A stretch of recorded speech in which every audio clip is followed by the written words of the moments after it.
Arkansas community. This is KNWA News at 6. Well, tonight, while fire investigators work to determine the cause of a fire at this vacant home near downtown Fayetteville, the city's concern continues to grow over this same property. It's at the center of a growing controversy and a legal battle between the property owners and the city.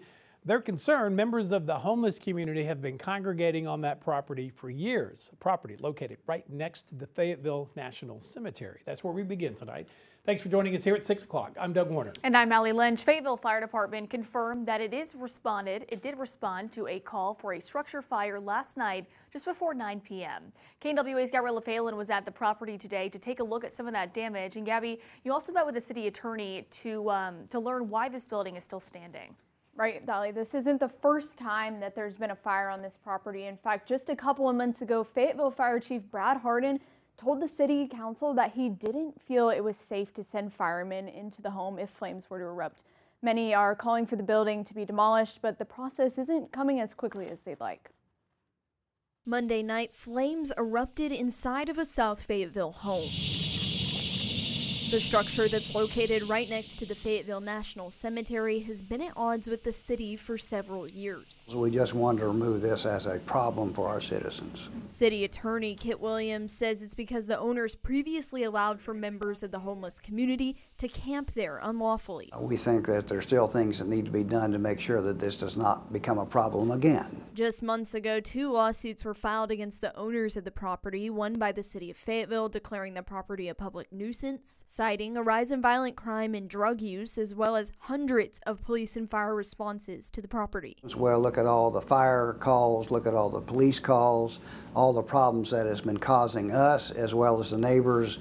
And so that's why we finally sued, and we're trying to remove this problem from the city. Williams says the century-old home is so unsafe that Monday night, firefighters had to use thermal imaging to make sure no one was trapped inside. But right now there is an investigation by our fire marshal, and we're really waiting to see what the fire marshal determines before we take any other actions. Surrounding neighbors who fear retaliation are anonymously expressing their concerns, demanding answers as to why the house is still standing. The building still exists because we were not to the point yet in the court litigation that it could be removed. And the other thing is that there's a specific state procedure that you must go through in order to raise and remove a structure.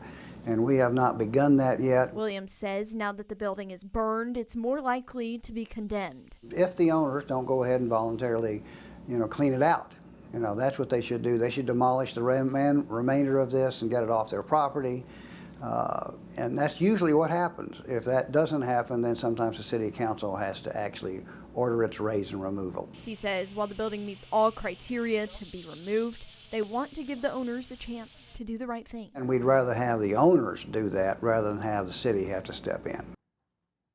Well, the fire department has not yet released a cause of the fire, but one nearby property owner tells me they're concerned that another fire could happen and that they fear the unknown of what toxic materials could be burning. Doug and Allie, back to you.